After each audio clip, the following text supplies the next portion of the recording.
Halo anak-anak, selamat pagi. Apa kabarnya hari ini? Semoga anak-anak ibu masih semangat ya mengikuti pembelajaran bersama Ibu Sondang. Nah, kali ini kita belajar di tema 9, Kayanya Negeriku, subtema 1, Kekayaan Sumber Energi di Indonesia, pembelajaran yang pertama. Nah, hari ini kita akan belajar dua mata pelajaran. Yang pertama, IPA, yaitu tentang sumber energi air dan listrik, dan yang kedua, mata pelajaran IPS tentang jenis-jenis lingkungan dan fungsinya. Disimak dan siapkan bukunya ya. Nah, Ibu harap melalui pelajaran kita hari ini kalian dapat mengetahui yang pertama, hubungan energi air dan listrik, yang kedua, bagaimana cara kerja PLTA, yang ketiga, manfaat energi listrik di rumah, dan yang terakhir, jenis-jenis dan fungsi lingkungan bagi manusia. Air merupakan sumber energi karena air memiliki berbagai kegunaan untuk segala aktivitas kita di kehidupan sehari-hari. Tahukah kamu air dapat menghasilkan listrik juga loh? Coba anak-anak ibu perhatikan gambar kincir air berikut ya, supaya anak-anak tahu bagaimana air dapat menghasilkan energi listrik. Nah, ini adalah gambar kincir air. Anak-anak ibu bisa lihat di buku halaman 3 ya. Kincir air ini bermanfaat untuk berbagai aktivitas. Bagi petani, kincir air dapat digunakan untuk mengairi sawah. Dan bagi PLTA, kincir air ini dapat menghasilkan listrik dengan cara memutar turbin yang ada pada mesin. Nah, coba anak-anak ibu simak video cara kerja PLTA berikut ini ya.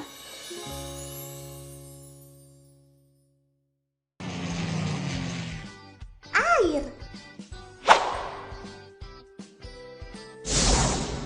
Seperti kita tahu bahwa air mengalir dari tempat yang tinggi ke tempat yang rendah. Gerakan alami air tersebut dapat kita manfaatkan menjadi energi listrik. Air yang mengalir dilewatkan melalui turbin sehingga turbin akan berputar. Putaran turbin akan menghasilkan energi yang selanjutnya akan diubah oleh generator menjadi energi listrik. Listrik yang dihasilkan generator akan dialirkan melalui kabel-kabel listrik hingga dapat digunakan untuk kehidupan sehari-hari. Nah, dengan membangun PLTA, pemerintah dapat memenuhi kebutuhan listrik masyarakat. Berikut adalah contoh PLTA yang ada di Indonesia.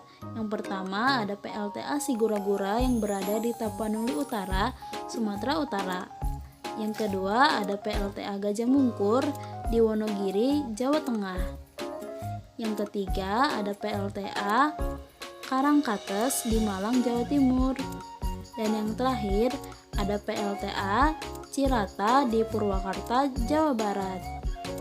Nah, kita sudah mengetahui bagaimana cara kerja PLTA. Sekarang kita jawab yuk dua soal yang ada di buku halaman 4. Yang pertama, apa fungsi air dalam PLTA? Jawabannya, air yang ditampung pada waduk atau bendungan dapat menggerakkan turbin untuk menghasilkan energi listrik. Yang kedua, mengapa untuk menghasilkan energi listrik perlu dibangun sebuah bendungan? Jawabannya, karena bendungan dapat menampung air hujan yang banyak, sehingga air yang akan dialirkan dapat menggerakkan kincir air, dan generator mengubahnya menjadi energi listrik. Nah, sekarang amati alat elektronik yang ada di rumahmu. Apa saja contohnya?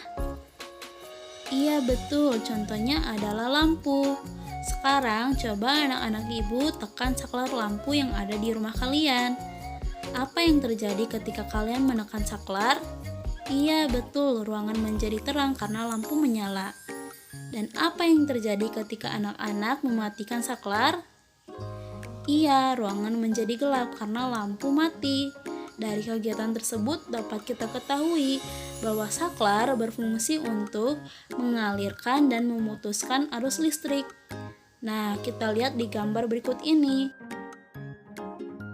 Yang kanan adalah posisi saklar ditekan, yang kiri adalah posisi saklar dimatikan.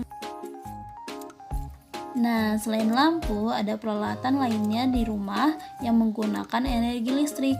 Contohnya di sini, kompor listrik.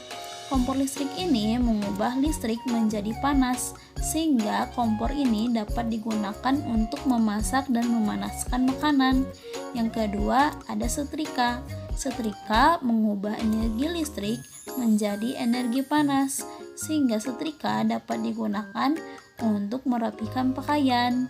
Selanjutnya, dapatkah kamu menyebutkan peralatan lainnya yang menggunakan energi listrik?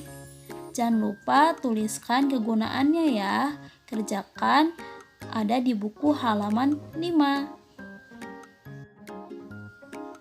Nah, selanjutnya kita masuk ke pelajaran IPS, yaitu tentang lingkungan dan fungsinya. Apa sih lingkungan itu? Lingkungan merupakan segala sesuatu yang ada di sekitar kita dan dapat mempengaruhi kehidupan. Sumber daya seperti udara, cahaya, dan air merupakan lingkungan bagi kita.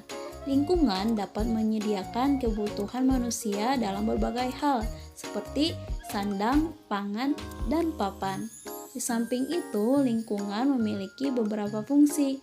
Yang pertama adalah sebagai tempat tinggal, yang kedua sebagai tempat hidup dan mencari makan, dan yang ketiga sebagai tempat berlangsungnya berbagai aktivitas, contohnya bekerja.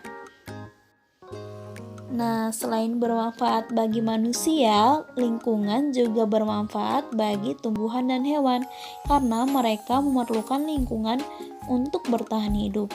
Berdasarkan materi, lingkungan terbagi menjadi dua jenis, yaitu lingkungan biotik dan lingkungan abiotik. Lingkungan biotik adalah lingkungan yang terdiri atas makhluk hidup, contohnya manusia, tumbuhan, dan hewan. Sebaliknya, lingkungan abiotik adalah lingkungan yang terdiri atas makhluk tak hidup atau benda mati seperti tanah, air, udara, dan sinar matahari.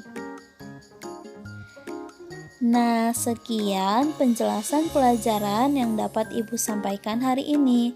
Ibu harap kalian dapat memahaminya dengan baik. Dan bila ada yang ingin ditanyakan, silakan hubungi Ibu melalui WhatsApp. Untuk tugas, kalian kerjakan halaman 5 tentang menuliskan peralatan yang menggunakan energi listrik beserta kegunaannya. Dan halaman 7 menuliskan peta pikiran tentang lingkungan sesuai dengan penjelasan yang tadi Ibu berikan. Jangan lupa untuk merapikan kembali alat tulis dan buku kalian ya. Ucapkan terima kasih kepada orang tua kalian yang sudah mendampingi kalian belajar. Tetap lakukan protokol kesehatan 3M selama beraktivitas di luar rumah. Sampai jumpa di pelajaran kita selanjutnya. Dadah anak-anak.